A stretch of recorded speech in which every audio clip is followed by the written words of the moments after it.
मैंने जो पढ़ाना है, मैंने वो अपना एरिया ब्लैक कर दिया है। समझो मेरी बात। ठीक। और अगले पेज पर ये वाला एरिया और ये वाला एरिया, ये मेरे पास सही है। मैंने ब्लैक कर दिया है, नाम से भी नजर आ जाएगा ठीक है। अब पहले पेज पे इसकी डिटेल है। कैफ, पहले आपको पता है मॉड्यूल डी में ये कॉस्टिंग हुआ करता था। फिर ये कैफ 8 हो गया, ऑटम 14 से शायद, एग्जैक्टली याद नहीं मुझे। 14 तो था, ऑटम ही था शायद। बस ठीक है, जजाकल्ला। उसके बाद फिर ये कैफ 3 हो, कंपैरेटिवली इसके लेवल को थोड़ा नीचे लाया। कैफ 8 में बहुत ज्यादा टॉपिक थे, बजटिंग ये वो, कुछ टॉपिक उठाए गए और कैफ 6 में लेके चले। तो कंपैरेटिवली ये आसान होना चाहिए, लेकिन फिर भी तुम्हारा एग्जामिनर हार नहीं मान रहा। वो मुसलसल कह रहा है मैं इस पेपर में तुम्हारी जिंदगी अजाब करूंगा, और लास्ट टाइम में उसने करी है। सही है, ये बात दिमाग में रख लें। तो पेपर अच्छा बनाता है। याद रखिए, देखिए आई कैप का मैं एक छोटा सा पॉइंट बताऊं आप, थोड़ा बहुत मेरा इस बारे में है थोड़ी। 6 महीने घर बैठा के सैलरी देता है पेपर बनाने वाले, यूं समझे आप। और सैलरी भी छोटी मोटी नहीं होती, आपकी सोच से कहीं ज्यादा। सिर्फ एक पेपर बनाने वाले, मुझे पता है, थोड़ा बहुत आइडिया है। सही है ना, लोग ऐसे ही तो पागल नहीं है ना कि सीए पढ़ाते थे और छोड़ के पेपर बना रहे हैं। सिर्फ एक शर्त होती है, इस दुनिया के सारे काम करो, सिर्फ सीए को मत पढ़ाना। पढ़ाओ, आईसीएमए को पढ़ाओ, और किसी को ये नहीं बताना तुम हमारे उसमें एग्जामिनेशन बॉडी। बस ये दो शर्तें। हालांकि वो पता ही होता है सबको कि ये इसने टीचिंग छोड़ी, कहाँ गया, अच्छा आई के में, अच्छा वहां गया, ठीक। फिर महफिल में बैठे लोग कुरेदते हैं, मेरे साथ बैठे होते थे, बाजू खाते बैठे होते हैं आई के कुछ एग्जामिनर्स हैं। तो वो, लेकिन उनका काम है 6 महीने पेपर बना। एक पेपर पे 6 महीने जो लगाएगा ना, जिसके वो एवरेज मंथली 4 लाख रुपए ले रहा हो, 3.5 4 लाख, वो तो वो ईमानदारी से काम ना करे, उसे पता अगली दफा मैं नजर नहीं आऊंगा। पेपर ऐसा होना चाहिए, कोई ये ना बोले एसीसी से छापा है या आईसीएमए से छापा। आपको पता है ये सीए आईसीएमए में क्या फर्क है या एसीसीए में क्या फर्क है? मेरे नजदीक टीचर का फर्क नहीं, एग्जामिनेशन का फर्क। जब पेपर हाथ में आता है ना, फिर पता चलता है ये बच्चे किस टाइप। और अगर मैं 3 4 लेवल दूंगा ना, ये वाले लेवल के पेपर, तो कॉम इस वाले लेवल पे पढ़ना शुरू कर। बीकॉम वाला बच्चा बीकॉम वाला ही क्यों रहता है? क्योंकि उसका पेपर बीकॉम वाला है, वो कभी नहीं बढ़ सकता, तो उसका पेपर ही लिमिटेड है। यहाँ का जो बच्चा है उसका एक अप्रोच ही अलग है। इवन एसीसी, मैं खुदा ना खास्ता एसीसी की बुराई नहीं कर, लेकिन मजेदार अप्रोच। बहुत जल्दी, मतलब आपको लगता है अब ये शुरू होगा, वो कहता नहीं एंड हो गया। अब बोलते भाई फिर अभी तो दुनिया बाकी है। वो कहते नहीं, इस सब्जेक्ट में आपने इतना ही पढ़ा। F5 को अगर कंपेयर करें कैफ कैफ कॉस्टिंग से, कैफ 3 से, कोई मैच ही नहीं है। मेरी एक स्टूडेंट थी, नाम नहीं लूंगा, वो 8 दफा माशाल्लाह फेल हुई, मुझसे पढ़ के नहीं, अल्लाह ना करे। जब मैंने पहली दफा कॉस्टिंग पढ़ाई थी सीए की 14 में, 2014 में, तो वो 8 जगह से फेल होके आई थी। मैं पहली दफा गया था, वो वहां आ गई कि सर वो, मैंने आपका नाम, तो आ गई किसी रेफरेंस से आई, क्या हुआ। वो अल्लाह का शुक्र, 2 3 दफा उसने मुझसे ही पढ़ा, फिर भी नहीं निकली। उस बेचारी में पोटेंशियल नहीं था, वो बहुत कोशिश करती रही गरीब, लेकिन नहीं निकली। उसके बाद 2 या 3 अटेम्प्ट के बाद उसने मुझसे कहा सर मैंने एसीसी ज्वाइन कर दिया। मैंने कहा ज्यादा अच्छा है। एसीसी ज्वाइन के 3 या 4 महीने बाद मेरे पास आई, कह रही सर मेरा F5 निकल गया। उसका कॉस्टिंग का पेपर 9 दफा या 10 दफा से नहीं निकला था, उसका F5 उसने यूं निकाला है। लेवल ही नहीं, अल्लाह माफ। यहाँ तुम लोग हीरो हो, तुम लोगों को अंदाजा नहीं है तुम्हारी क्या वैल्यू है। Is that clear? बहरल, अब ये देखो इधर, पहले पेज पे मैंने थोड़ी हिस्ट्री दी है कैफ 3 के अंदर पिछले 5 अटेम्प्ट। बेटा स्प्रिंग 22 से 22 से हमारा जो है ना वो पेपर चेंज हुआ है। Is that clear? स्प्रिंग 22 से, और स्प्रिंग 22 से लेके और स्प्रिंग 24 तक 5 अटेम्प्ट में पेपर आया है। मैंने 3 मेजर चैप्टर कराने, वैसे 4 कहलाते, लेकिन मैं इसको 3 में डालता हूं। कहने को होगा बस 3, लेकिन वो 3 अल्हम्दुलिल्लाह मजेदार वाले। मुझे जब पता चला था मुझे ये पढ़ाना है, मुझे बहुत खुशी हुई। मैंने कहा मजा आ गया, अब मजा आएगा। अब आप देखो मार्क्स, देखो बेटा, लास्ट टाइम का पेपर सुनने में आया होगा, कॉस्टिंग का मुश्किल आया है। जानते क्यों? सुनो दुनिया वालों, सुनो। एक टॉपिक है तीसरा वाला, डिसीजन मेकिंग, जो सबसे पहली अटेम्प्ट में 20 नंबर का आया था, फिर उसके बाद 14 का आया, फिर 16 का आया, फिर 15 का, और लास्ट अटेम्प्ट में 35। हर जगह डिसीजन मेकिंग, हर जगह क्या मजाक लगा हुआ एग्जाम में। जब तुझे डिसीजन मेकिंग आती है तो उससे एक सवाल आए या 2 है या 3 है, तुझे खुश होना चाहिए। तू टेंशन ले रहा है। लेकिन बस ये वजह थी टफ कहने की, और कुछ थी नहीं। टफ कह रहा हूं। तो हमारे ये 3 टॉपिक होंगे इंशाल्लाह, 1 2 3, manufacturing, CVP and decision making, relevant costing and decision making. Third वाला बहुत टफ है, लेकिन जाहिर है फौरन थर्ड स्टार्ट नहीं करते।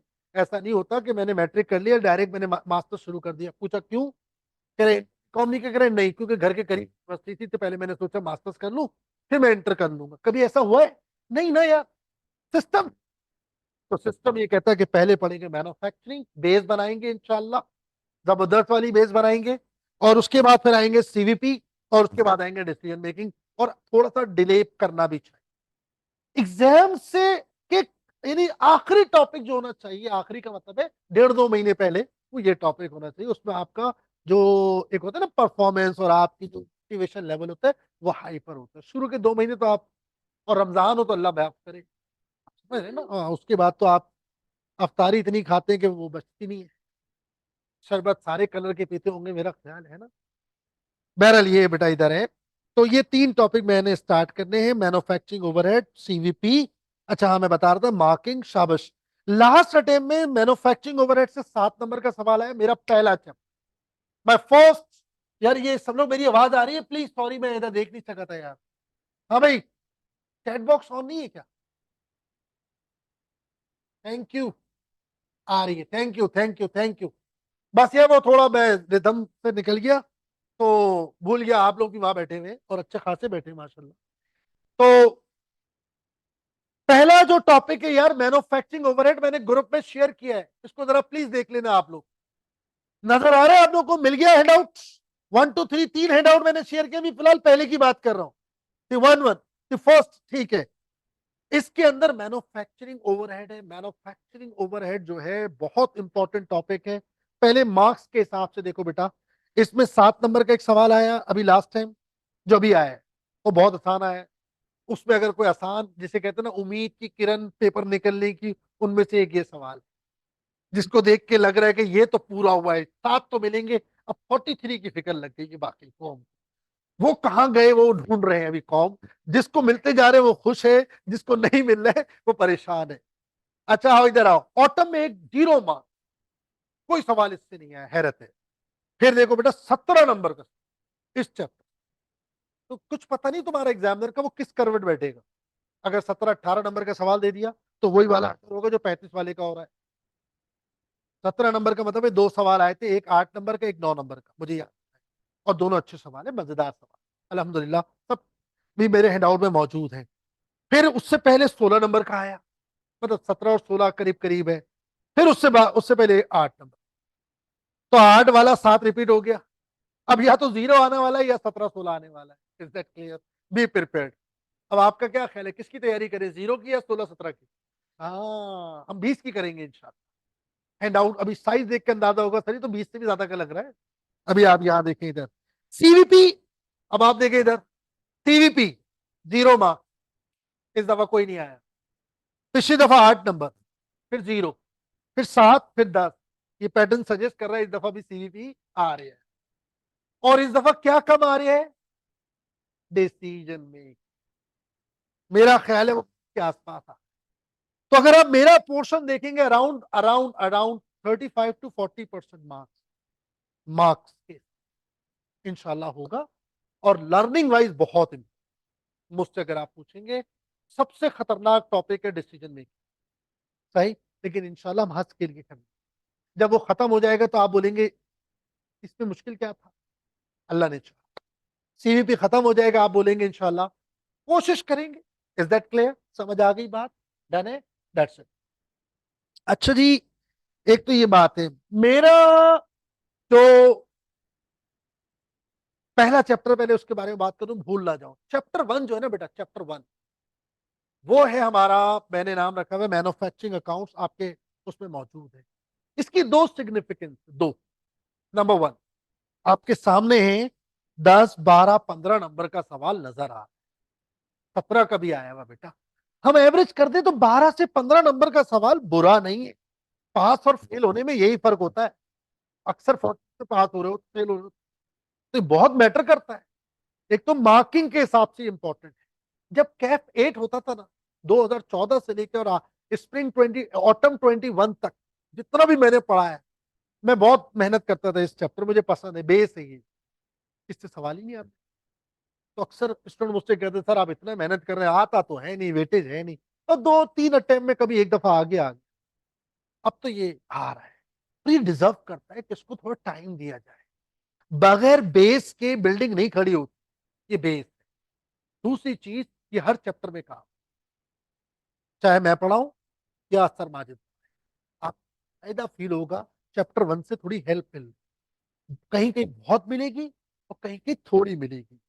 तो ये दोनों हिसाब से इंपॉर्टेंट है, 10 से 12, 15 नंबर के हिसाब से भी, और लॉजिक वाइज, बेस वाइज, हर चैप्टर में कहीं ना कहीं थोड़ी बहुत आपको जरूरत पड़ेगी इस चैप्टर की, बिलीव। Is that clear? मैंने 3 हैंडआउट शेयर किए। एक तो सिलेबस का, अरे यार छा गया, छा गए, बस ये बांट देंगे, कॉम ले लेगी, है ना। बाकी और तो कोई वो 2 हैंडआउट जरूरत तो नहीं है अभी, नेक्स्ट क्लास में चाहिए होगा मुझे, अगर आप मैनेज कर ले। थैंक यू सर, हसन भाई, ये लो बेटा, ये ले लो यार तुम लोग, लो यार, फ्री में मिल रहा है, क्या ख्याल है? ये नहीं, यार ये फोटो स्टेट सही नहीं है क्या? नजर तो आ रहा है ना, ये तो सिलेबस तो आपके पास है ही ना यार, यहाँ रख दे। शाबाश। चलो, किसी को चाहिए? मिल गया सबको? नहीं मिला? अरे बांटो ना, गरीबों को दो हमारे। ये ले मेरा बच्चा, टेंशन नहीं लो, हैंड आउट लो। तुम लोगों को भी नहीं मिला? तो मैंने इतने कम दिए थे बेटा, ये ज्यादा आ जाए तो मोहल्ले वालों को भी दे दे। और है किसी को मिले? चाहिए? सबको मिल गया? अच्छा भाई, 3 मैंने हैंड आउट शेयर किए, मैंने आपको बताया। एक तो यही था बच्चों वाला, 2 दी, आगे भी इसी तरह 2 दूंगा। एक थ्योरी को कवर किया, मैंने कुछ नहीं किया। स्टडी टेक्स्ट जो है ना आपका, वो बहुत बड़ा है ना, अब उसको आदमी वैसे ही देखते ही रख देता है उसको, तो वो है भी अजीब सा ना, अब उसको पूरा खोलो फटना शुरू हो जाता है। तो एक अजीब हैवी है ना बेटा, वो आप नहीं संभाल सकते हो। मैंने कुछ नहीं किया, वहां गया, कॉपी किया, और यहाँ लाके अपने हैंडआउट में पलट दिया। 7-8 पेज, उसमें तो बहुत कुछ लिखा हुआ है। आपने थ्योरी पढ़नी 6-7 पेज बस। तो एक तो वो थ्योरी का पेज है, 7-8 पेज है, पढ़ लो। आई कैप की हिस्ट्री रही है, कैफ 8 की, कैफ 3 की, ये मैं बता दूं। थ्योरी जब भी आती है स्टडी टेक्स्ट से, तो इधर उधर क्यों जाओ, और पढ़ो, हर चैप्टर की पढ़ो। उसकी वजह है 5-6 नंबर की थ्योरी आ गई, 6 नंबर की, 7 नंबर की आ गई, और अगर आपने पढ़ी भी है, नंबर मिल गए ना यार। चंद पॉइंट तो पढ़ने होते हैं, कॉन्सेप्ट होते हैं, 2-2 लाइन की थ्योरी है बस, ज्यादा थोड़ी है। और वो मेजोरिटी यहाँ डिस्कस होगी, सर मैं या सर माजिद मसूद डिस्कस कर रहे होंगे, जस्ट आपने उसको वर्डिंग्स चाहिए। 2 लफ्ज होते हैं, डेफिनेशन और कॉन्सेप्ट। डेफिनेशन एग्जाम में लिखी जाती है, कॉन्सेप्ट भी लिख सकते हैं, बेहतर है डेफिनेशन लिखी। कॉन्सेप्ट क्लास में डिस्कस हो, अगर कॉन्सेप्ट समझ आ गया तो डेफिनेशन भी समझ आएगी। है क्लियर है? ये मेरा पहला हैंडआउट जो मैंने आपको दिया। दूसरा जो मेरा हैंडआउट है वो असल में practice handout. Practice, practice handout में जानते हैं क्या है? तकरीबन वो 34 पेजेस पे टोटल। अब बताता हूं उसमें क्या क्या है। उसमें कैफ 3 के सारे पास पेपर थे। पहले पेज पे उस पर पूरी डिटेल लिखी है, कौन सा सवाल कहां मौजूद है, हैंडआउट सब सब सब। 17 के तकरीबन 17 सवाल हैं। अगर आप वो हैंडआउट खोल सकते हैं, वो वाला पहला वाला, अगर खोल सकते हैं तो अच्छी बात है, वरना जरूरत नहीं है। फिर भी एहतियातन बोल रहा हूँ यार। वो होगा, एक होगा थ्योरी के नाम से, वो नहीं। हाँ, खाली फैक्ट्री ओवरहेड के नाम से प्लीज। देखो पहले पेज पे वो बनी होगी समरी, बिल्कुल नजर आ रही है। 17 सवाल है बेटा, 17 सवाल है। इधर देखें, आपका जो है ना पहले पेपर होता था, इधर देखो, मॉड्यूल डी कहलाता था। फिर वो हो गया कैफ 8, फिर वो हो गया कैफ 3। ये 2014 से तकरीबन हुआ, 2014 से, और ये 2022 से हुआ है।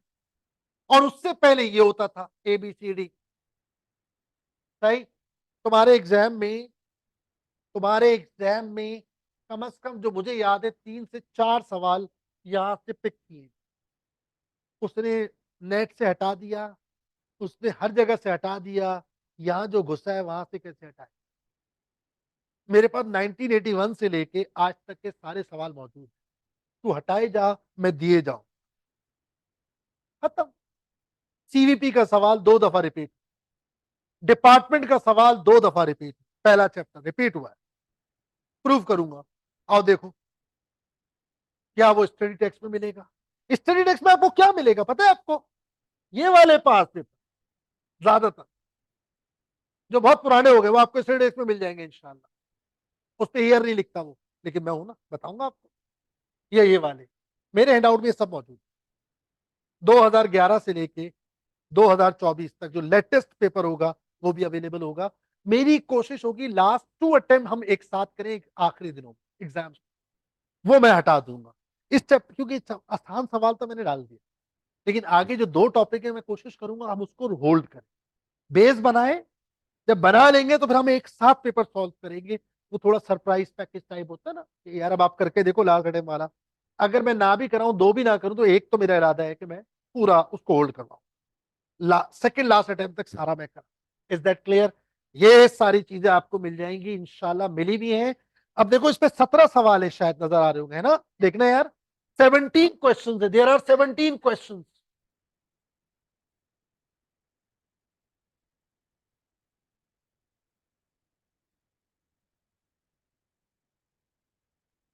यार जरा मुझे वो चैट बॉक्स तो खोल दो भाई, कोई सुन रहा है? Chat box please. ये चैट बॉक्स ऑफ थी, मैं देख नहीं सका। पता नहीं मैसेज आए हुए होंगे, यहाँ से कैसे खुलेगी? ये बड़ा मसला है यार। किसी को आती है भाई? कॉपी लिंक चैट, यहाँ आ तो रहा है लेकिन। हाँ सही है, सही है। ठीक है, ठीक है, खुल गई, खुल गई। हाँ भाई, कोई आपने मैसेज तो खास नहीं किया ना जिसका मैंने जवाब ना दिया हो? चले अच्छा, प्लीज। बेटा ये 17 है ना, इसमें 2 तरह के ग्रे आपने देखा हो, कुछ ग्रे हाईलाइट भी है। ये आपके करने के, ट्राई योर सेल्फ के नाम, TYR। सारे मैंने थोड़ी कराने, फालतू समझा भाई। तो लेकिन 6 या 7 आपके हवाले करूंगा 17 में से, और ऑलमोस्ट 10 मैं कराऊं। और ये तो पास पेपर के सवाल है ना, 8-10 जो मैं कराऊं। उसके अलावा मेरे अपने सवाल हैं, कहीं और से मैंने पिक किए, वो सब मिला मिलू के हम अच्छी खासी प्रैक्टिस कर लेंगे। 17 सिर्फ ये वाले सवाल है। इसमें कुछ कैफ 3 के हैं, जो ऊपर लिखो सीक्वेंस के अंदर ही है, 24 से स्टार्ट हुए में। ये वाले तकरीबन सारे हैं। आता है भाई, ये आता है, लेवल तो बदला ही नहीं, पूरे पूरे एज इट इज आ रहे, तो क्यों छोड़े इसको? और कभी कभी हम यहाँ भी चले जाएं, जब हमें लगेगा कोई ऐसी लॉजिक है जो यहाँ से कवर नहीं हो रही, तो हम यहाँ भी जाएंगे, वहां पे भी जाएंगे और वहां से भी कवर करके लाएंगे, कुछ नहीं छोड़ेंगे। उसके अलावा फिर मैं मॉड्यूल F की अगर कोई एक आध चीज होती, कम कम, लेकिन मैं करवा देता हूँ कभी कभी। या फिर एक दो किताबें जो कॉस्टिंग की बाइबल्स कहलाती हैं, लोग ज्यादातर पढ़ते हैं, खासतौर पर प्रोफेशनल क्लासेस वाले, BBA MBA वाले नहीं। उनका जो लेवल है पढ़ने का वो अलग है, डिफरेंट है। वो पढ़ते हैं, अल्लाह माफ करे, गैरिसन वैरिसन। लेकिन जो हम पढ़ते हैं प्रोफेशनल क्लासेस के अंदर, CA या आपका जब मॉड्यूल डी हुआ करता था जिस जमाने में, और या इसके स्टार्ट में, ये बहुत ज्यादा प्रेफर करता था। एक किताब है, उसका नाम है कॉलिन ड्रूरी। वहां से बाकायदा सवाल मैंने खुद देखे, कॉपी पेस्ट मारे हुए, कॉपी पेस्ट मारे वहां से। उससे पहले जब वो मॉड्यूल डी में हुआ करता था, तो एक किताब थी, उसका नाम है मैथ्स एंड उजुरे। कि उस पैटर्न पे फॉलो करता था। वो ब्रिटिश बुक थी, वो अमेरिकन बुक थी, ये ब्रिटिश बुक है। मैं सिर्फ हल्का हल्का आइडिया दे रहा हूँ समझाने के लिए, आपको कहीं कुछ टेंशन लेने की जरूरत नहीं, सब इसके अंदर मौजूद। आपने क्या करना है, आपने नथिंग, प्रैक्टिस करनी है और कुछ भी नहीं। हैंडआउट को करें, जो मैंने थ्योरी दी उसको सही तरह कवर करें, प्रैक्टिस को अच्छा, प्रैक्टिस को अच्छा। देखिए इधर मेरी बात समझिएगा, मैं एक छोटा सा फ्लो चार्ट टाइप बना दूं। इधर देखें, 20, 60 और 20, सही। अब आप इसमें थोड़ी कमी बेशी भी कर सकते हैं। 20 S U, 60 S P, and next 20 S S. क्यों हंस रहे? यूपीएस पैसे, बताओ ना, मैंने कुछ गलत लिख दिया क्या? अच्छा, मेरा एस बुरा लग रहा है आपको, तो मुस्कुरा क्यों रही है? सुनो इधर, 20% understanding, concept, logic, time waste, बिल्कुल टाइम दे, बहुत अच्छी तरह समझे। 15% भी कर सकते हैं, मसला नहीं है, क्योंकि हमारा एग्जामिनर थ्योरी पे ज्यादा आता ही नहीं है। न्यूमेरिकल्स न्यूमेरिकल्स न्यूमेरिकल्स, आप कैफ 8 और कैफ 3 की हिस्ट्री उठाएंगे तो हार्डली 10% थ्योरी है, हार्डली 10%। बहुत अच्छी जिस पेपर में थ्योरी आई है वो 10 नंबर की आई है, और उस थ्योरी में भी वो ये नहीं मतलब डिफाइन दिस नो, जो ऑलरेडी टॉपिक चल रहा है उसी को पूछ लेता है। ये जो आप पढ़ रहे थे, प्रैक्टिस कर रहे थे, वो डज इट मीन, जरा लिख के दिखाएंगे? आपको अगर किसी किताब से भी ना पढ़ा हो तो इंशाल्लाह आप लिख देंगे। Is that clear? समझ आ गई बात? 60% 70% आपका time practice, practice and practice. तीन फेज है हमारी नॉलेज की, having phase, believing phase and applying. पहला फेज है मुझे आता है, गाड़ी के बराबर में बैठ जाऊंगा और कोई गाड़ी चला रहा हो तो आपको भी फील होता है कि मुझे गाड़ी चलाना आ गई। मेरे एक दोस्त है, उसको गाड़ी चलाना नहीं आती थी, बहुत सालों बाद मेरे घर आया, मैंने खैरियत कैसे आया? मैं गाड़ी पे, मेरे को चलाना आ गई, तो हाँ, करे बैठ, ठीक है, फलाना जगह जाना है। मैं बैठ गया, यहां से मेरे ख्याल उस दीवार तक गया, मैंने कहा भाई गाड़ी रोकेगा, तो रोक दी। मैं उतरा बाहर, मैंने क्या हुआ? मैंने कहा तुझे मरना है तू अकेले मर, मेरा कोई इरादा नहीं है। मैंने कहा देखता तू इधर है, टर्न तू इधर करता है, चला आगे रहे, देख पीछे मुड़ के रहे, तू कर क्या रहा भाई? लेकिन खुदा की कसम उसे लग रहा था उसे गाड़ी आ रही है, वो नाराज हो गया, यार तू मेरी बेइज्जती कर रहा है। मैंने कहा मैं हकीकत बता रहा हूँ। बहरहाल वो चला और वाकई नहीं, मैं वापस आ गया, बेटा मैं पैदल आया, खुदा की कसम मैं नहीं गया उसके साथ। मैंने कहा मैं पैदल चले जाऊंगा, मैं बस में चला जाऊंगा, मैं तेरे साथ नहीं जाऊंगा। सही। जब आप थोड़ा बहुत सुनते ना क्लास में, हाँ हाँ, तो भाई असल में आता है बिलीव, आता है प्रैक्टिस। जितना भी आप उसको सुन लें, जब तक आप उसको प्रैक्टिस नहीं करते, बिलीव। सही है।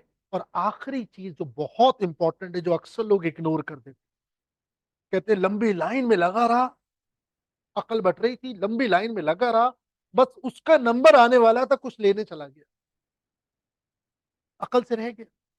इतनी लंबी लाइन में लगा रहा, बिल्कुल हमारे साथ, आप लोगों के साथ भी ऐसे ही कुछ सीन होता है। सारा काम करते हैं, यहाँ आके डंडी मार जाते हैं और एग्जाम में आपके नंबर कम हो जाते हैं। That is called summarize, summary बना, सबसे इंपॉर्टेंट चीज, जो लोग समरी बना। मेरी पूरी कोशिश होगी तीनों काम मैं, आप बस इतना कर लीजिए कि उसको पढ़ लें। उसके बाद भी कोई बोलेगा सर अब हम मजीद क्या करें, मैं ये कहूंगा बेटा बगैर मुंह धुले आ जाओ, मैं ही ब्रश कर दूं, बस इतना रह जाएगा। अगर वो आप कहेंगे वो भी मैं आपकी खातिर कर दूंगा। डन है। चले आगे। ये भी मैंने पॉइंट बता दिए, तकरीबन सारी चीजें बता दी हैं। अच्छा जी, बस और तो कोई खास बात रह नहीं गई ओवरऑल स्ट्रेटेजी से रिलेटेड क्लास में। चले हल्की सी बात कर लेते हैं। अब ये थोड़ा बहुत तो अंदाजा हो गया होगा, टफ ही होनी चाहिए पढ़ाई, मजा उसी में आता। शायरी भी मिलेगी इंशाल्लाह, और जिससे आप, जिस शायर से आपकी मुलाकात होगी उसका नाम है बेतुका शायर, क्योंकि वो हमेशा बेतुकी शायरी करता है। लेकिन उस शायर के शेर के आखिर में इंशाल्लाह लॉजिक खत्म हो रही होगी, स्टोरीज मिल जाएंगी, कुछ और भी तफरियात होंगी, लेकिन कंट्रोल। सही है ना? बस थोड़ा सा ये इसका, मजाक हो सब हो, बदतमीजी ना हो। वो बर्दाश्त। बदतमीजी नहीं होगी, यानी अगर आप ये सोच लें कि आपका सिर्फ एक काम है, अगर मैं कोई मजाक कर रहा हूं हंसी, और अगर हंसी नहीं भी आ रही तब भी हंसी, क्योंकि आपके पास ऑप्शन नहीं है।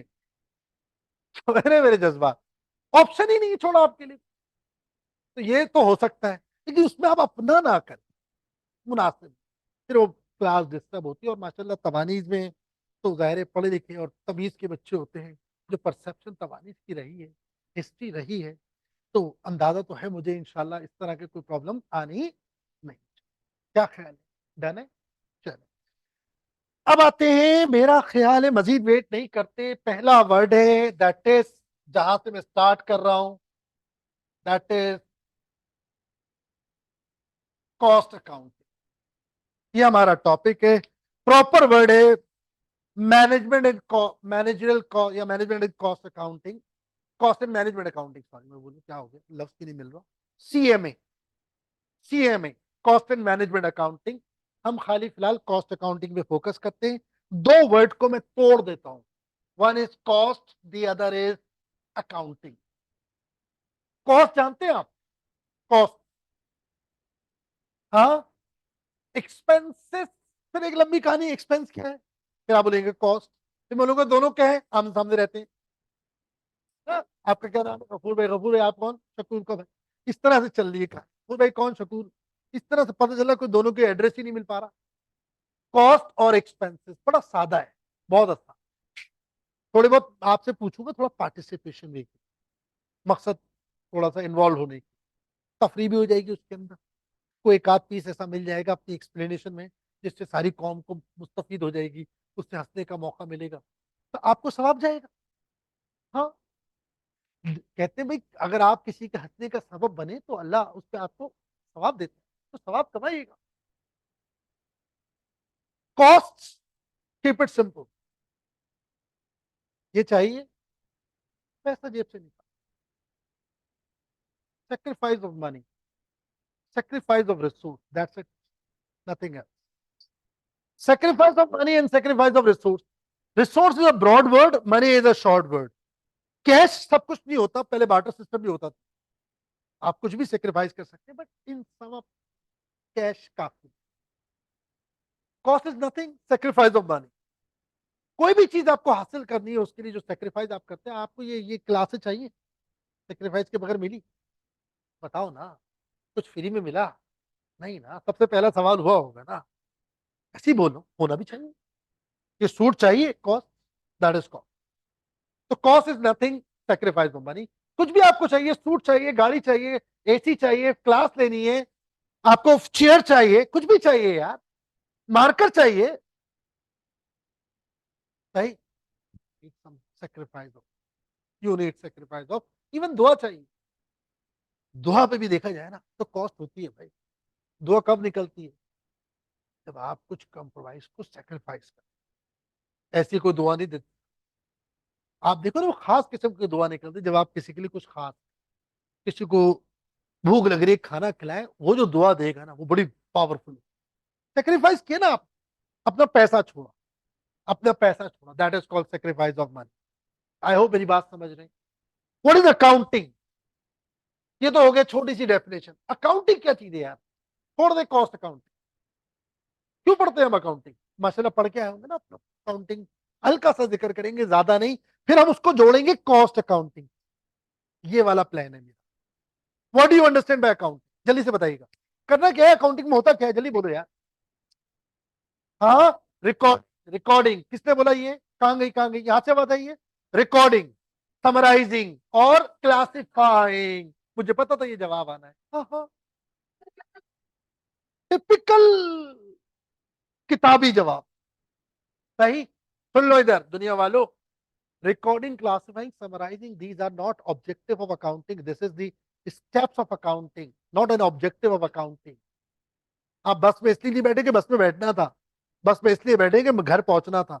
मंजिल की बात कर रहा हूं आपसे, रास्ते की नहीं। रिकॉर्ड करना, क्लासिफाई करना, समराइज करना, ये सब उस मंजिल तक पहुंचने के रास्ते हैं। जर्नलाइजिंग, लेजर, ट्रायल बैलेंस और adjustments, the trial balance, the final destination is financial reports. Financial report, counting का कोई और ऑब्जेक्टिव नहीं है खुदा के status report, financial report. IFRS सुना क्या है? International financial reporting. अपनी मर्जी नहीं चलाना रिपोर्ट बनाते वक्त, जो मैंने कहा है वो करो। वहां से ये लफ्ज आया है। अकाउंटिंग का ऑब्जेक्टिव है ही क्या? फाइनेंशियल रिपोर्ट्स बना। कौन सी होती जल्दी से बताना, मोटी मोटी बात। इनकम स्टेटमेंट जिसको पीएनएल कहते हैं, बैलेंस शीट, बैलेंस शीट जिसको स्टेटमेंट ऑफ प्रॉफिट, तो अपना चेंज इन पोजीशन, वो जो क्या कहते हैं फाइनेंशियल पोजीशन। और third is cash flow statement. मैं मेरा काम कॉस्ट अकाउंटिंग है, लेकिन मैं लिंक करूंगा अकाउंटिंग विद कॉस्ट अकाउंट।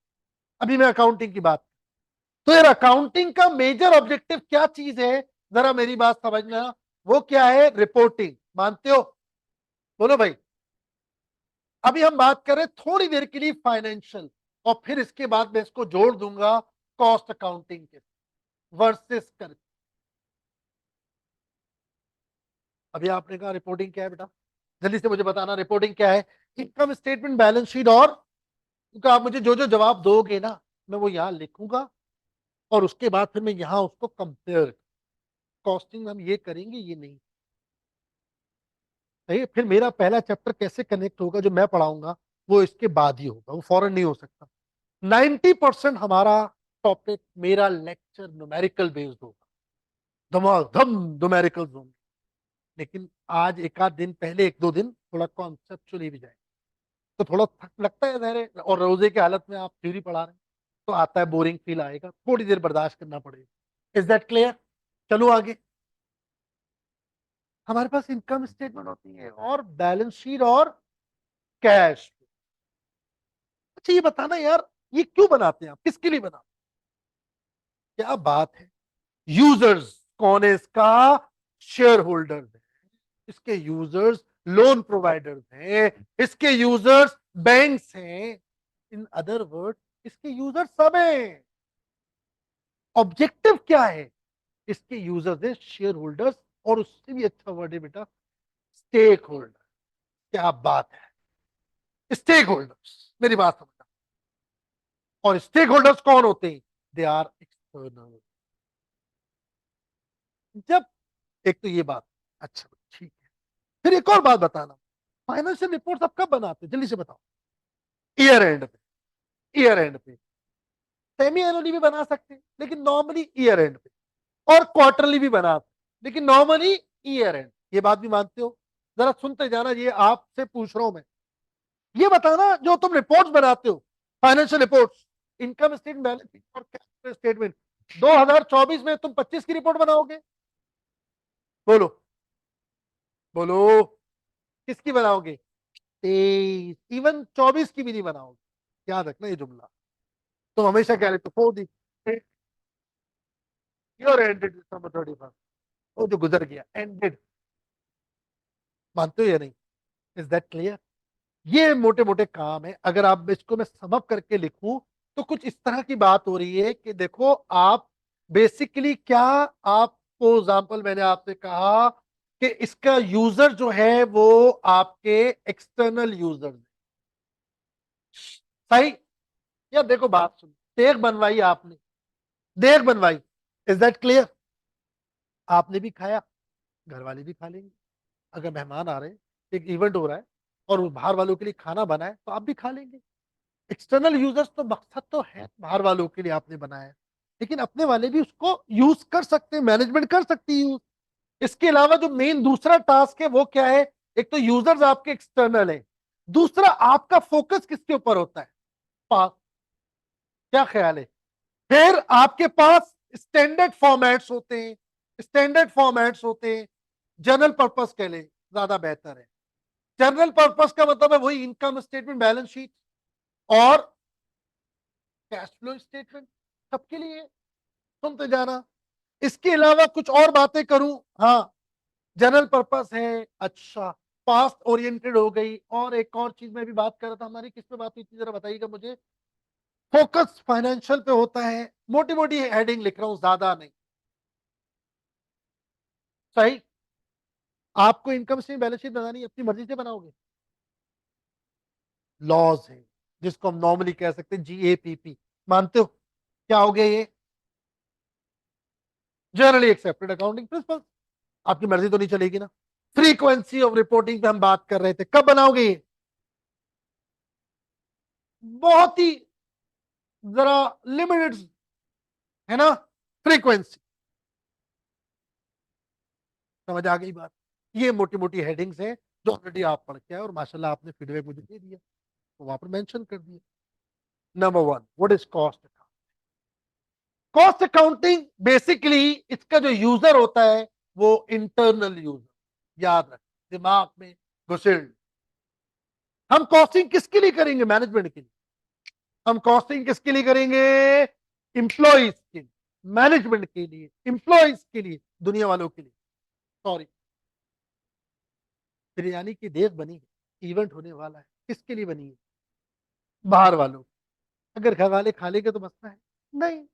मेरे एक जानने वाले, वो तो बहुत खास है, जब इवेंट होता है बिरयानी बनती है, उनकी अम्मा अब तो इंतकाल हो गया, अल्लाह उनको जन्नत नसीब करे, सबसे पहले वो एंट्री देती है, इसमें से बोटियां अलग कर दो। यानी होना उल्टा चाहिए कि आप पहले सबको खिलाएं, अगर बच गया घर वाले खा लेंगे। वो स्पेशल खातून थी, अल्लाह उनके दर्जात बुलंद करे, चली गई दुनिया से। लेकिन मैंने अपनी आंखों से देखा है बोटियां समेटते हुए उस खातून को, और बड़ी अच्छी वेल टू डू फैमिली से थी, खाने पीने में खूब खुला खाती थी, तब भी ये असर था। एक होता ना इंसान गरीब हो, उसके घर में कभी खाना ना बनाओ बिरयानी, वो ऐसी हरकतें करे। सही। आपने घर में खाना बनाया फैमिली के लिए, और बेल बज गई, डोर बेल, पता चला एक पूरी फैमिली टब्बर आया है, 8-9 लोगों का। आप क्या करोगे? मुझे बताओ, जो खाना बन रहा है उसके साथ आप क्या करोगे? क्यों? क्योंकि आप क्या बोलोगे, ये हमारे इंटरनल। अगर एक हाथ कोई आया तो चलो आदमी बोल दिया हाँ आ जाए, बिस्मिल्लाह कराए। आपने कोई अभी आए जा रहे, आए जा रहे, और फिर बताया भी नहीं फोन करके, अब और गुस्सा ना। और उन्होंने कहा भाई आपने खाना वाना खा लिया? हाँ हाँ। और वो पार्टी भी ढेर थी, 4 घंटे तक नहीं गई, और आप फाके से मर रहे हैं, लेकिन आप बता नहीं रहे। बात को समझे, बिल्कुल यही सेम। इंटरनल यूज का मतलब क्या है? वो मेरी पर्सनल है। यहाँ तो आप खाना ऑफर कर भी सकते हैं बाहर वालों को। बाहर वाला खाना घर वाले खा लेंगे? खाएंगे। घर में जो बना है वो बाहर वाला मर्जी पर है, वो तो फिर भी शायद खा लेंगे, हम शायद ऑफर कर देंगे। लेकिन जो मेरी इंफॉर्मेशन है वो बाहर वालों को तक जानी। जो ये इंफॉर्मेशन बनाएगा तो मेरी मैनेजमेंट भी देखेगी, मेरे एम्प्लॉय भी देखेंगे, शेयर होल्डर्स भी देखेंगे, बॉन्ड होल्डर्स भी देखेंगे, डिवेंचर होल्डर्स भी देखेंगे, बैंक भी देखेगा, गवर्नमेंट भी देखेगी। जिसको देखना है देखो, लेकिन मेरी इंटरनल रिपोर्ट जो है वो सवाल। Is that clear? ये पहला छोटा सा डिफरेंस है। इससे भी खतरनाक और सबसे इंपॉर्टेंट डिफरेंस है, और वो है ये फ्यूचर ओरिएंटेड। ये बड़ा इंपॉर्टेंट डिफरेंस। एक होता है प्री मैच एनालिसिस, एक होता है पोस्ट मैच एनालिसिस। अभी PSL का फाइनल हुआ, मुल्तान वर्सेस इस्लामाबाद खेला, इस्लामाबाद जीत गया। सपोज रोड पे जा रहे हो गए, ठेले वाला भी बोलेगा, मुल्तान का जो कैप्टन था कौन था, रिजवान को ये करना चाहिए था, वो कर। पास पे हर बंदा बात, एक से एक चैंपियन मिलेगा, उससे सिर्फ बोल के दिखा दो, तो इतने बड़े बड़े फतवे दे देगा, ये होना चाहिए। मैच से पहले करना एनालिसिस, उसके लिए चाहिए पोटेंशियल। कोई भी चीज फ्यूचर की प्रिडिक्ट करना मुश्किल काम, इसीलिए लोगों को कॉस्टिंग थोड़ी मुश्किल लगती है। या जो टॉपिक है सारा खेल ही फ्यूचर, सारा खेल ही फ्यूचर पे। पास्ट अगर मैं रेशो बनाऊं तो 20 to 25%, ये भी बहुत ज्यादा बता रहा हूं, जिसका ताल्लुक पास्ट से होगा। 75 to 80% हम जो पढ़ेंगे, it's all about future. Decision making जो मेरा लास्ट टॉपिक मैंने अपने पास रखा हुआ जो है, वो है क्या? फ्यूचर। क्या करें? डिसीजन मेकिंग में पहला रूल दूंगा, पहला रूल, पहला रूल। डिसीजन मेकिंग जब पढ़ाऊंगा तो पहला रूल दूंगा, फॉरगेट पास्ट। कैसा लग रहा है? यानी मैं आपको कह रहा हूं, अगर इस चैप्टर में कामयाब होना है ना, पास्ट को भूल जाए। Past has gone. तो सोचो क्या हाल होने जा रहा है कि जिसको मैं कह रहा हूं पास्ट भूल जाओ, तो ये जो 35 नंबर आया है ना, ये किसके बारे में था? सिर्फ सीवीपी, ब्रेक इवन ना, इत्तेफाक हुआ। ब्रेक इवन यानी जीरो पे कब आएंगे, ये क्या है? फ्यूचर। Margin of safety. नहीं, मार्जिन ऑफ सेफ्टी डरा दिया यार तूने, अचानक बोल दिया भाई। चलो खैर, अच्छा किया बोल दिया। मार्जिन ऑफ सेफ्टी उसका एक कंपोनेंट है, ब्रेक इवन नहीं। सही है। ब्रेक इवन एक टॉपिक है, जरा समझो। कॉस्ट वॉल्यूम प्रॉफिट एनालिसिस, उसके अंदर एक पार्ट है जिसका नाम है ब्रेक इवन। मेजर पार्ट वही है। और उसमें एक और चीज है मार्जिन ऑफ सेफ्टी। दो ऑपोजिट चीजें। जैसे एक कॉस्ट एक प्रॉफिट होता है ना, रेवेन्यू के दो पार्ट है, एक कॉस्ट और एक प्रॉफिट। यानी अगर मैं कहूं लाख की रेवेन्यू है और 80 कॉस्ट है, तो प्रॉफिट कितना हुआ? 20,000। ऐसे ही break even and margin of safety होते हैं। अभी हमारा इसका काम नहीं बात करने का, वो जब आएगा अगला चैप्टर इंशाल्लाह मैं वहां करा। फ्यूचर ओरिएंट, इसीलिए लोगों को थोड़ा मुश्किल है। अक्सर लोग ये कह रहे थे सर कोई फॉर्मेट हो जाए। ये फाइनेंशियल रिपोर्टिंग नहीं है कि आपको कोई फॉर्मेट बता दे और आप उसके फॉर्मेट के मुताबिक चलते रहे। सब्जेक्ट के मिजाज को, सब्जेक्ट को ना बदले, अपने आप को। जब आज खड़े होकर मैं यहाँ कह रहा हूं ये पास नहीं है, इस वजह से इसके ऊपर ये रिलाई नहीं करता, तो बस नहीं करता, तो अब आप क्यों चाह रहे हैं रिलाई करो? मत करो रिलाई। आई हो मेरी बात समझ। आगे चलते हैं। फ्यूचर ओरिएंटेड मैंने आपको बताया, ये जनरल पर्पस है। इधर इधर इधर, ये जनरल पर्पस नहीं है, ये स्पेसिफिक होता है। स्पेसिफिक का मतलब है no income stream balance sheet. कुछ भी मांग सकता है मुझे। एक डॉक्टर के पास जाते हैं, वो जाके मतलब कोई टेस्ट करवा, मर्जी उसकी, डॉक्टर है, रिपोर्ट कोई भी मांग सकता है। किसी भी किस्म की रिपोर्ट, वो फाइनेंशियल, वो नॉन फाइनेंशियल, वो शॉर्ट रिपोर्ट, लॉन्ग रिपोर्ट, कोई फर्क नहीं पड़ता किस तरह से आपने उसको डिजाइन किया, मसला ही नहीं। बुरा नहीं मानिएगा, लेकिन मैं एक लफ्ज दे रहा हूं, कुछ लोग इसको फील करते हैं ऐसे ही। बुरा नहीं मानना, मेरा सब्जेक्ट है तो मैं तो उसकी तारीफ करूंगा। वलीमे में सबसे ज्यादा तारीफ किसकी होती है? दूल्हे की। इवन वो आधा पागल हो, लेकिन सबसे ज्यादा वो इज्जत उसी की होती है। लिहाजा जो मेरा सब्जेक्ट है उसकी सबसे ज्यादा इज्जत है, तो इसलिए मैं उसको थोड़ा एग्जैक्जरेट करूंगा, मेरा मेरा राइट है। Financial accounting is reporting of इस लाइक पोस्टमार्टम। बंदा मर गया, लेटा हुआ है, आपसे ये डिसाइड करिए लेटा क्यों, ये क्या हुआ इसके साथ। इसकी बीवी कह रही है इसने जहर खाया, वो कह रहा है इसने ये किया। हमने डिसाइड करना है जहर खाया, कैसे मरा, और जहर दिया किसने, वगैरह वगैरह। फाइनेंशियल अकाउंटिंग ये है मेरे नजर। कॉस्ट अकाउंटिंग क्या है? It's all about surgery. बंदे की तबीयत खराब और वो बेड पे लेटा है, वो वाले पे नहीं, और कोशिश कर रहे हैं कि वो किसी तरह से खड़ा हो जाए। अब उसके लिए ना वो आपको कोई भी रिपोर्ट मांग सकते।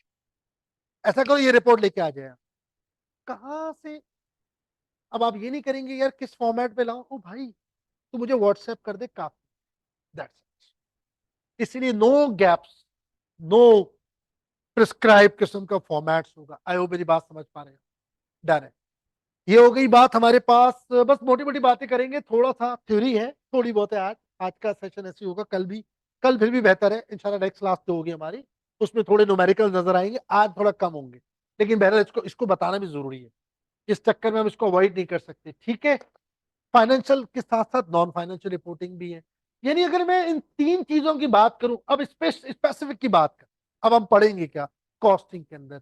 Decision making. अब जरा सुनना, करना क्या है आपने इसको, ये नहीं करना साल हो गया, हाँ हो गया, चलो बेटा एक काम करो, इसके मुताबिक पीएनएल बना दो और इसके मुताबिक बैलेंस शीट बना दो।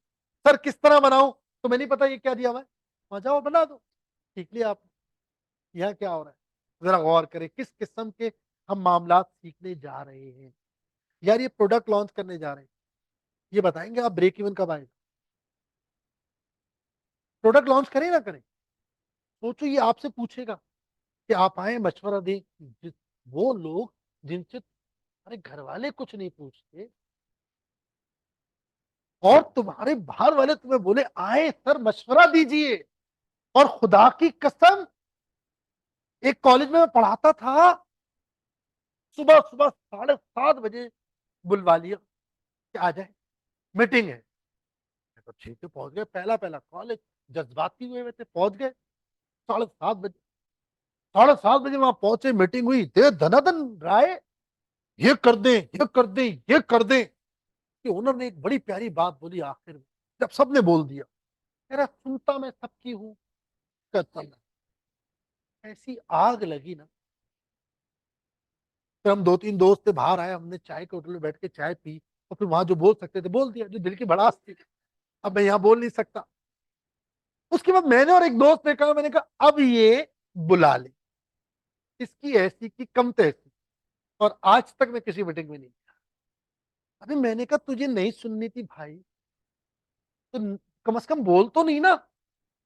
मैं 7:30 बजे पहुंच रहा हूँ सुबह सुबह, उस जमाने में बाइक पे, मेरा घर नॉर्थ नाजिबाद में, मैं पहुंच रहा हूँ बहादराबाद में, अच्छा खासा डिस्टेंस है, और तुम मुझे ये जुमला बोलेगे, यार तकलीफ हो रही है भाई। ये भी मशवरा खाली ऐसे ही नहीं मांग रहा कि सुनूंगा करूंगा, करेगा वही जो आप मशवरा दे। ओए होए, क्या इज्जत होने वाली है बेटा। समझो, घर वालों को भी बताना मैं ये मशवरा दे के आया, आप लोग मेरी भी सुनो, सुनते जाओ मैं क्या क्या मशवरे देंगे हम आप। नंबर वन, यार तो ब्रेक इवन कब आए? यार ये बता सकते हैं प्रोडक्ट चलने दे बंद कर दे, ये बता सकते हैं प्रोडक्ट लॉन्च करें ना करें, ये बता सकते हो कि यार खुद बनाए या बाहर से खरीद ले, बिरयानी बनाए या बाहर से खरीद ले। इसको कहते हैं in house versus outsource decision. यार वो सुना है मटेरियल शॉर्ट हो गया, और अगले 6 महीने मटेरियल मिलने वाला नहीं है, अब इन हालात में क्या करें? यार ये बताओ, इन हालात में ये 10 कस्टमर है, हम 10 को तो सेटिस्फाई नहीं कर पा रहे, तो हमें कोई 5 या 6 को हम कर लेंगे, 3 या 4 या 5 को हमें रिजेक्ट करना पड़ेगा। तो आप मुझे बताओ इन 10 में से किन को रिजेक्ट करें, किन को एक्सेप्ट करें? ये हम करने जा रहे हैं इस, अब देखिए इंशाल्लाह, खास तौर पर अगले 2 टॉपिक, पहले वाले में बेस बन, जो एलिमेंट्स यूज होंगे वहां, वो एलिमेंट्स को थोड़ा थोड़ा डिस्कस करके ही हम वहां जा। आई होप मेरी बात समझ गए। ये छोटा सा मैंने डिफरेंस बताया है, कॉस्ट अकाउंटिंग वर्सेस फाइनेंशियल, मोटा मोटा। अगर कोई पॉइंट बनाना है तो बना ले प्लीज।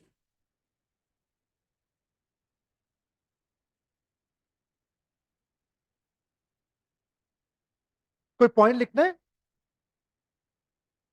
आगे चलो मिटा दूं, है भाई? हाँ हाँ, आराम से उतार, उतार लो उतार लो। शाबाश, कोई इशू नहीं। सर इसकी अगर पिक्चर बोर्ड की एक ग्रुप में शेयर कर दें। हाँ मैं करवा देता, मैं करवा देता प्लीज। आप लोग कोई ले लेंगे, ग्रुप में डाल देंगे इसको? अच्छा मैं ही लूँ? ये बड़ा मसला हो गया। मेरा मोबाइल तो तुम लोग देख लोगे, देख लो यार क्या है। अच्छा भाई, एक तो ये तस्वीर लेना,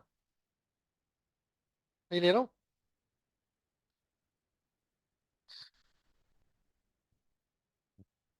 चलो चलो, अच्छा भाई,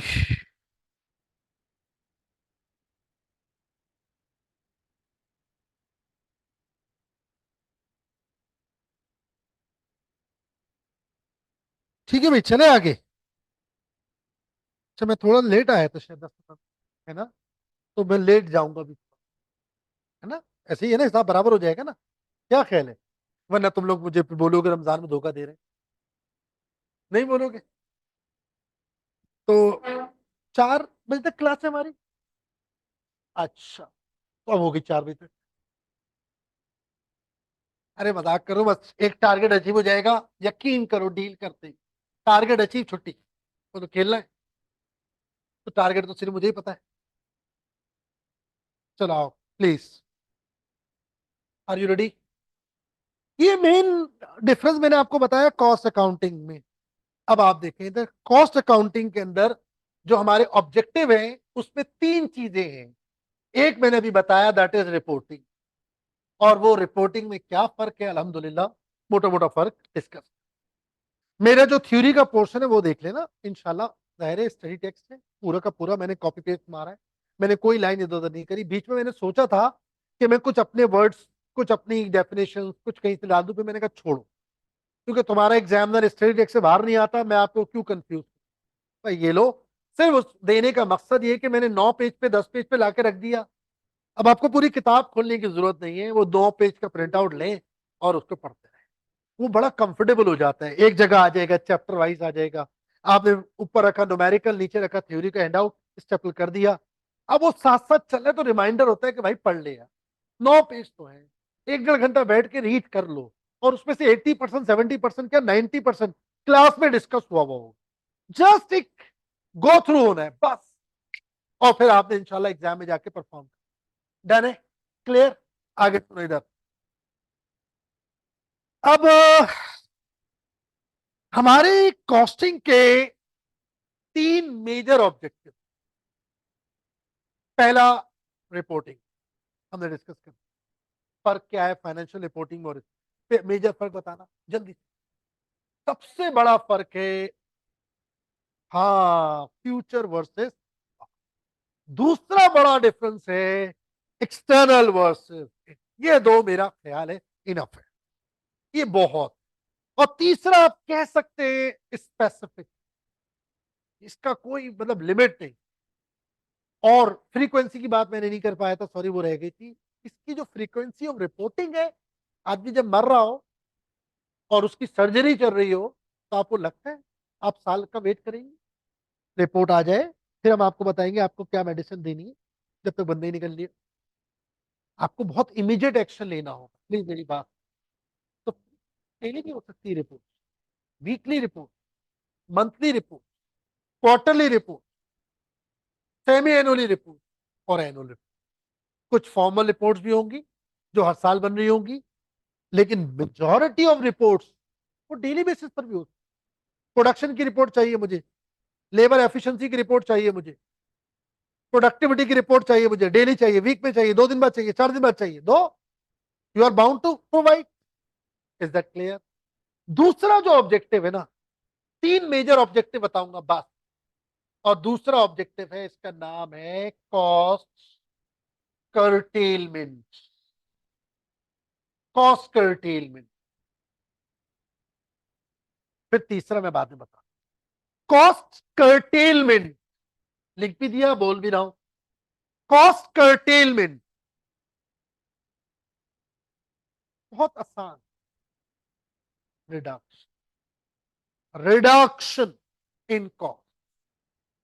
कॉस्ट को रिड्यूस कर, कम करना। समझ भी आ रहा है? क्या ख्याल है?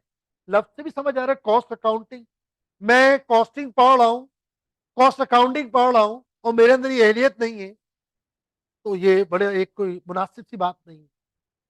Cost curtailment, cost reduction. अब आप मेरी बात सुनेंगे जल्दी से। मेहरान देखिए आप लोग, मेहरान गाड़ी कितनी की आजकल 0 मीटर? हाँ, अबे नहीं यार, कितने तक की है? 12 13, मैं कह रहा 15 रख। इज्जत दे दो, दे दो, दे दो। हालांकि उसकी औकात नहीं है। मेहरान है किसी के पास? नहीं है ना, खुल की बेइज्जती कर सकता हूँ। मैंने मेहरान का नाम रखा है फैंसी डस्टबिन। उसकी औकात ही है। हमें डब्बा दे रहे हो और लाखों रुपए ले रहे हो, है क्या उसके अंदर? किसी जगह रख दो, खड़ी कर दो, उसमें कचरा डालते रहो, फिर एक बंदा आए, ड्राइवर सीट पे बैठे, वो ले जाए, डम करे, फिर वापस लाके खड़ा कर दे। बेहतरीन, कितना अच्छा लगेगा, स्टाइलिश। फॉर्च्यूनर कितने की चल रही है ऐसी? 1.5, मिनिमम 1.5 करोड़। वही मैं एक आइडिया रफ सा दे रहा हूँ। और अगर आपका उसका सिग्मा ले लें तो 2 करोड़ तकरीबन। अब आप बात समझिए, फंक्शन तो सेम है। मैं नॉर्थ से निकला, यहाँ आया मेहरान में, लेट्स। सर माजिद निकले फॉर्च्यूनर में, लेट्स। दोनों तो पहुंच गए ना, फंक्शन तो सेम था ना। तो कहाँ 15 लाख, कहाँ 1.5 करोड़ मैटर करता है? 1 1 करोड़ 35 लाख का डिफरेंस है। मानते हो? उसके बाद भी वो शख्स उस गाड़ी से उतर रहा है ना, तो उसकी स्टाइल है।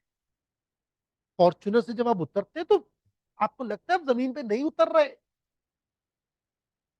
एक खास है ना टोर। और जो मेहरान से उतरता है तो पहले सोचता है कहीं दूर पार्क कर दूं, किसी को नजर ना आए मैं मेहरान। हालांकि गाड़ी तो है ना भाई। सुनेगा मेरी बात प्लीज। जब जो फंक्शन 15 लाख में मिल सकता है उसके लिए 1.5 करोड़ रुपए क्यों देने? वर्थ। इसको कहते हैं वैल्यू। इसको क्या कहते हैं? वैल्यू। जब आप फॉर्च्यूनर में बैठते हैं, सिविक में बैठते हैं और उसके बाद मेहरान में बैठते हैं, तो आपको फर्क साफ नजर आ रहा है। इस सारी चीजों को कहते हैं value added activities. Value added activities.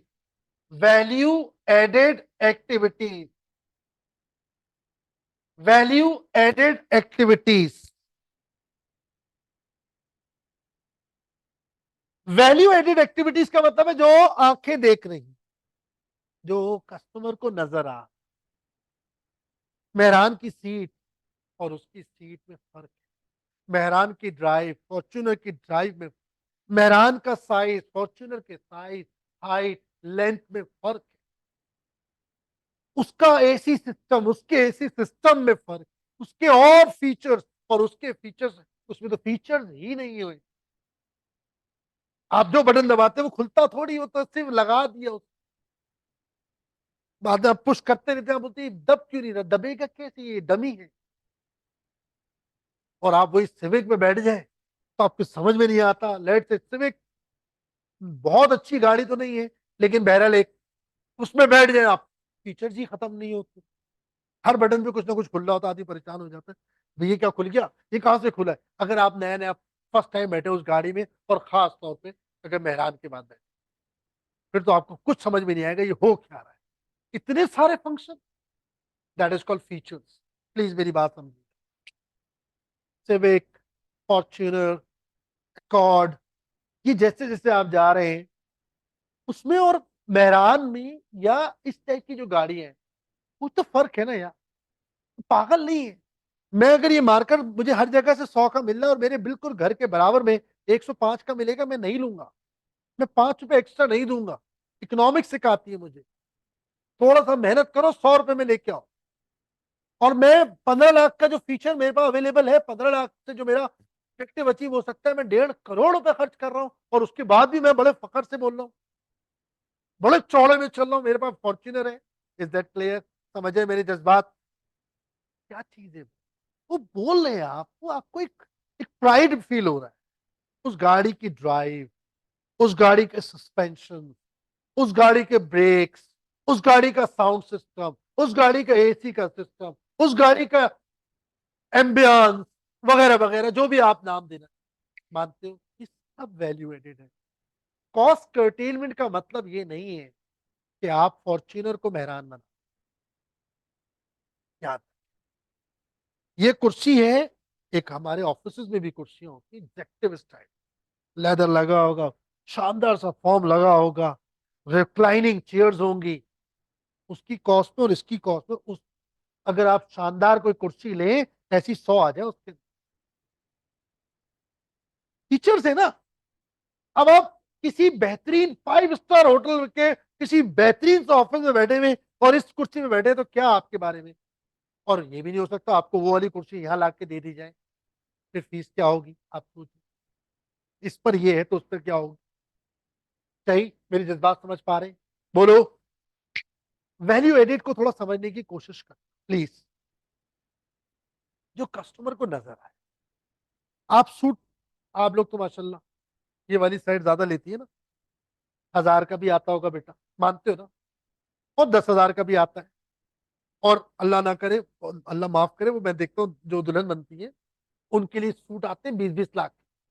मुंह हो ना हो, सूट 20 लाख का हो। ये बेचारे सीधे लोग हैं, ये इस तरफ जरा कम जाते हैं। कभी कभी ले लेते 3 पीस, वो भी वो कई शादियों में पहन लेते। ये वाली कौम जो है ना, ये अलग ट्रैक पे लेके जा रही है। कौम तबाही इसीलिए हो रही है। अब सुनो इधर, 1000 का क्यों नहीं ले लिया आप? 1000 का भी तो सूट है यार, 10,000 का भी सूट है। फर्क होता है, फर्क है। वो चीज आपको फील होती और आप बोलते देंगे हम 10। मेरी बात समझिएगा, ये सब की चीजें कहलाती हैं वैल्यू एडेड।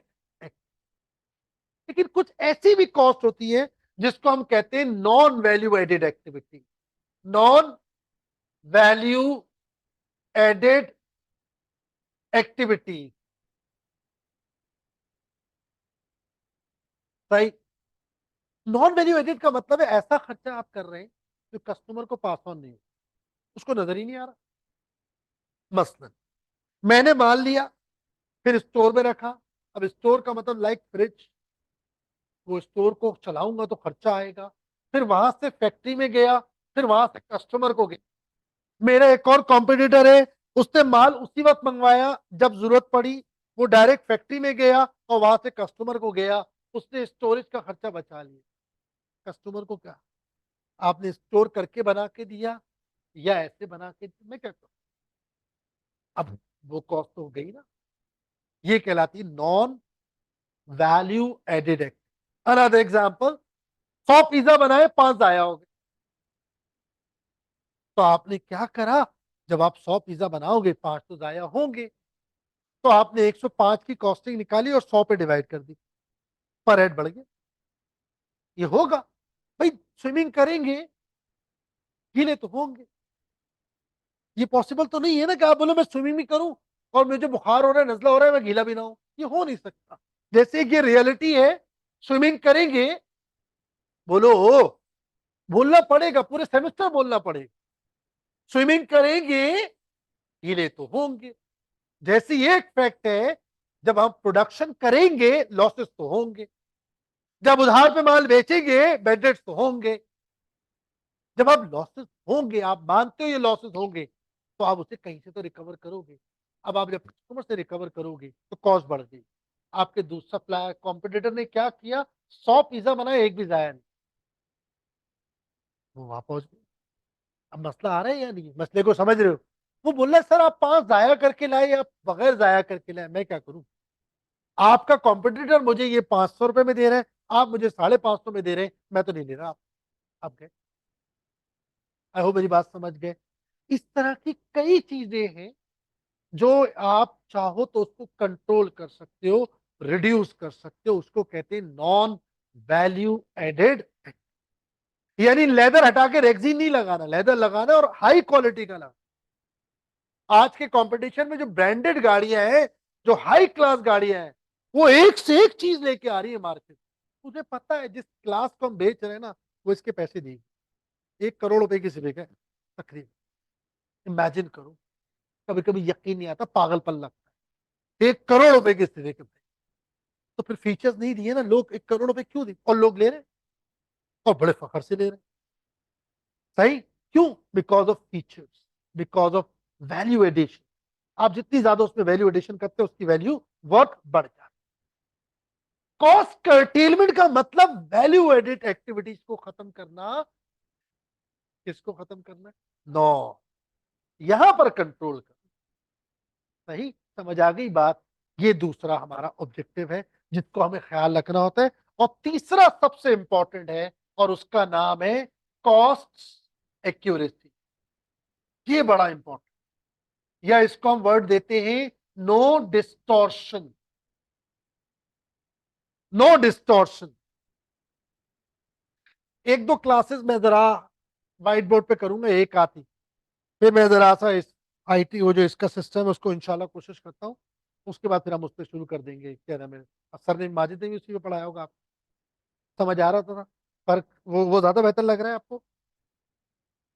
ज्यादा बेहतर ये लग रहा है? अच्छा, चलो देख लेंगे इंशाल्लाह, मिक्स एंड मैच कर लेंगे, कोई मसला नहीं। पहले आप लोग डिसाइड करो, फिर हम कर लेंगे। वैसे मुझे लगता है ये भी मुनासिब है लाइव क्लास के साथ। देखते हैं, अल्लाह मालिक, 1 2 दिन बाद। हाँ बेटा, बस ये इंपॉर्टेंट बात है, शाबाश, थोड़ी सी हिम्मत कर लो। बस घर जाने का वक्त हो रहा है, मुझे पता है अम्मा की याद आ रही होगी। 10 से 15 मिनट मुझे दे दो, इंशाल्लाह आप बस, वक्त आ गया आपके जाने, मतलब घर जाने। Are you ready? Cost accuracy, नाम नहीं समझ आ रहा है? एक्यूरेट, है ना बेटा? No distortion. सर एक्यूरेट का क्या मतलब है? बहुत प्रिसाइसली बताइएगा सर। यहां देखें, एक्यूरेसी का मतलब है नो ओवर और अंडर कॉस्टिंग। नो ओवर और अंडर कॉस्ट। ना ओवर कॉस्टिंग अच्छी है, ना under cost. Cost should be accurate. Sir over costing तो चलो समझ आता है, अंडर कॉस्टिंग में क्या? बहुत, दोनों में बुराई। अभी प्रूव करूंगा। 3 मेजर ऑब्जेक्टिव है हमारे बात। पूरे साल आप जितनी भी, चाहे मैं पढ़ाऊं सर माजिद पढ़ाएं, आपको कहीं ना कहीं रिफ्लेक्ट होगा, अरे ये डिस्टॉर्शन की बात कर रहे हैं, अरे आप यहाँ कॉस्ट कर्टेलमेंट की बात, ओहो यहाँ रिपोर्टिंग हो, रिपोर्टिंग और ये चीज बहुत चल रही। ये दो चीज सही, इसका रोल सच नहीं है। ठीक है बहरहाल, अब आगे सुने थे जल्दी से, टाइम शॉर्ट है, इसको समाप्त कर देता हूँ, फिर मैं अगला पार्ट इंशाल्लाह अगली क्लास होपफुली ज्यादा न्यूमेरिकल बेस्ड होगी। अब सुने बेटा इधर, oh no, no over costing, no under.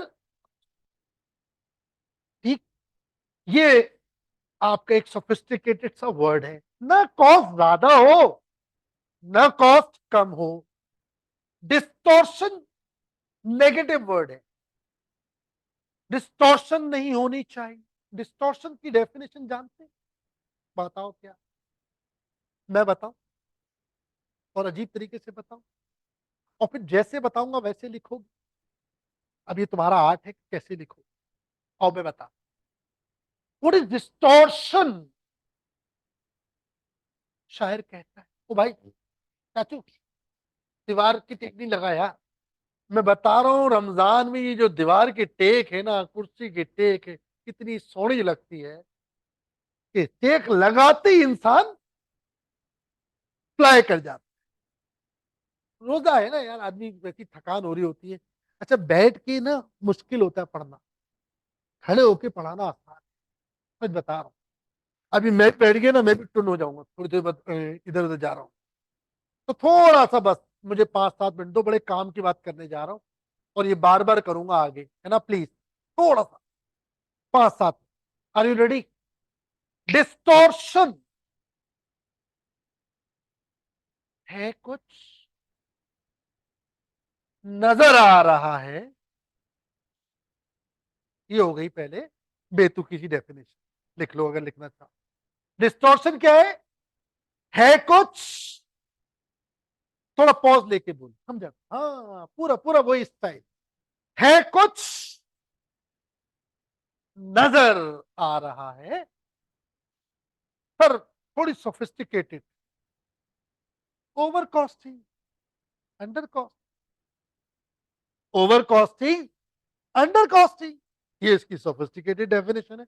सब थोड़ा और सोफिस्टिकेटेड नहीं होता, यूं मुंह टेढ़ा करके इंग्लिश वाला ना उधर स्टाइल, भरमबाजी, फॉर्च्यूनर वाला स्टाइल, आओ वो भी देते। इससे भी एक और अच्छा वर्ड है मेरे पास, देखना कितना प्यारा है, लिखो, क्रॉस सब्सिडाइजेशन। हाय हाय, इधर देखो, इधर, यहां देखे, क्रॉस सब्सिडाइजेशन, यानी आपने क्या किया, किसी को ओवर कॉस्ट कर दिया, किसी को अंडर कॉस्ट कर दिया, क्रॉस सब्सिडाइजेशन। ये चीज बहुत खतरनाक। मसलन कैसे, अब आप यहां समझो, ये ए है, ये बी है, ऐसी मैंने क्लाइंट बना ली, और मैं यहां लिख देता हूं, ये एक ए हो गया, एक बी हो गया। यार मेरा टोटल खर्चा आया, प्लीज मेरी बात समझ, टोटल खर्चा आया 2 लाख, टोटल खर्चा।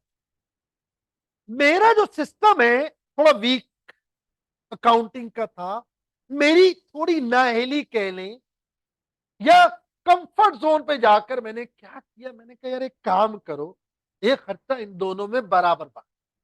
तो मैंने इन दोनों को बराबर बांट दिया, 1 लाख और एक,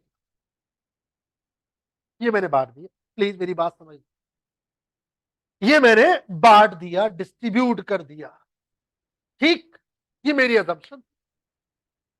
अब बेटा बात समझ, हुआ बताइए क्या, मेरा जो कॉम्पिटिटर है, मेरे बराबर में जो बैठा है पड़ोसी, उसकी जो कॉस्ट थी वो थी, उसने जब कॉस्टिंग करी ना, लेट्स से उसके मुताबिक उसकी जो कॉस्ट थी वो है 80,000 और 1,20,000। उसके बाद बड़ा सोफिस्टिकेटेड किस्म का सॉफ्टवेयर है, बड़ा ही कोई एथिकल स्टाइल है, और बड़ा ही कोई एक्यूरेट काम कर रहा है। तो उसने जब कॉस्टिंग करी तो उसके मुताबिक ये खर्चा 80 और 1,20 है। ये एक्चुअली है बेटा, समझ गए आप? यानी मैं, सिस्टम ये कह रहा है, मेरी समझ बहुत सिंपल है। यानी जब मैंने इसको थोड़े तमीज के दायरे में अप्लाई, तो सिस्टम क्या कह रहा है, इसकी कॉस्ट क्या है, 80, और मैंने कितनी कॉस्ट उसको चार्ज की है, 1।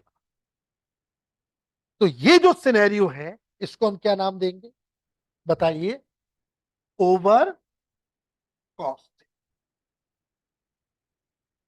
सही, खर्चा कितना है इसका, 80, और मैं इसको क्या बता रहा हूं, लाख। इसका खर्चा कितना है, 1,20, लेकिन मुझे मेरा सिस्टम क्या शो कर रहा है, 1,00,000। तो इसको क्या कहेंगे, और ये काम मैं जानबूझ के नहीं कर रहा। आपको कई लोग मिलेंगे, क्या हुआ भाई, बिजनेस बंद कर दिया, हाँ भाई मैंने बिजनेस बंद कर दिया, क्यों, लॉसेस हो रहे थे, क्यों, पता नहीं, नहीं मिलेगा, उनको पता होगा, सीरियस बता रहा हूं आपको, और बिजनेस बंद हो जाएगा, उनको खबर ही नहीं होगी हमारे साथ हुआ। Is that clear? Over costing और अंडर कॉस्टिंग का लव समझ रहे हैं, ये दोनों बुरी चीज। सर कैसे, अब आपको इसकी थोड़ा सा, ओवरऑल तो हम वहीं खड़े हैं, हमारी कॉस्ट 2,00,000 थी, 2,00,000 की है, लेकिन सीन क्या हुआ, पहले ये आई, और ये मेरे पास बहुत अरसे से आ रही है, और इसका मुझ पर बहुत ट्रस्ट है कि काशिफ सर, वो सरफराज धोखा नहीं दे, ये जुमला है ना कहीं मशहूर है, तो इसके जहन में भी सरफराज काशिफ सर है कि धोखा नहीं देंगे, और इसने मुझे चीज बनाई, मैंने ₹1,00,000 की कॉस्टिंग, और मैंने जानबूझ के नहीं करी, मैंने इन गुड फेथ का ₹1,00,000, इसको मैंने लाख की दी। ये बराबर में कहीं कॉम्पिटिटर ने बुलाया, बैठे कैसी हैं आप, खैरियत से, आपको कितने की दी काशिफ सर ने, 1,00,000 की, बात कर रही हैं आप, तो 80,000 की। तो इसकी आंखें एकदम चश्मे से बाहर आ गई, ये क्या बात कर दी, कह रहे नहीं नहीं आप, फिर इसके ध्यान में आया कि नहीं, ये मुझे पागल बनाता है, ये चाह रहा है मैं इससे मान लू, काशिफ सर से मुझे बद ख्याल आया इसको मेरा।